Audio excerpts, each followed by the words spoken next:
বিধানসভার 3 দিনের অধিবেশনকে সামনে রেখে বিএসসি বৈঠক অনুষ্ঠিত হয়। বিধানসভা ভবনে উপস্থিত ছিলেন মন্ত্রী রতনলাল নাথ, সুশান্ত চৌধুরী, মুখ্য সচেতন কল্যাণী রায়, এমএলএ রামপদ জামাতিয়া, রামপ্রসাদ পাল এবং জিতেন্দ্র চৌধুরী, অনিমেষ দেববর্মা সহ অন্যান্যরা।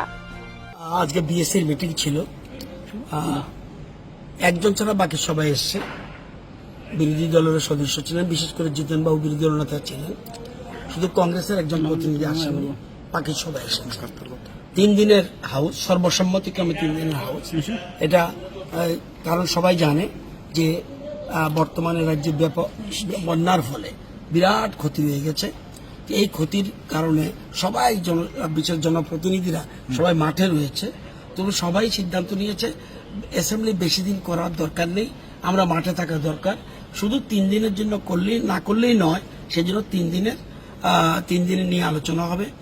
বুধবার, বৃহস্পতিবার, শুক্রবার প্রাইভেট মেম্বারদের রেজলিউশন যেমন থাকবে, আবার বুধবারে ফ্লাড নিয়ে আলোচনা করবে, রুলিং পার্টির লোক আলোচনা করবে, অপোজিশনও করবে। সুতরাং সুন্দরভাবে আমরা যেন আমাদের রাজ্যের সমস্যাগুলি তুলে ধরতে পারে সবাই, এটা নিয়ে আজকে সিদ্ধান্ত হয়েছে। এবং বিএসসি সবাই এবং যদি কোনো বিল আসে, 2টো বিল আসবে এমনি, এবং এর বাইরেও একটা গভর্নমেন্ট বিল আসতে পারে, সবগুলি আর আলাদা করে বিএসসি ডাকার দরকার নেই।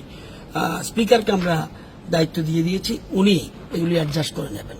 প্রথম দিনেই কোশ্চেন টোশ্চেন থাকবে এবং যে বিলগুলি আসবে সেগুলি উত্থাপন করা হবে। বিলগুলি নিয়ে আলোচনা হবে একদম ফ্রাইডে।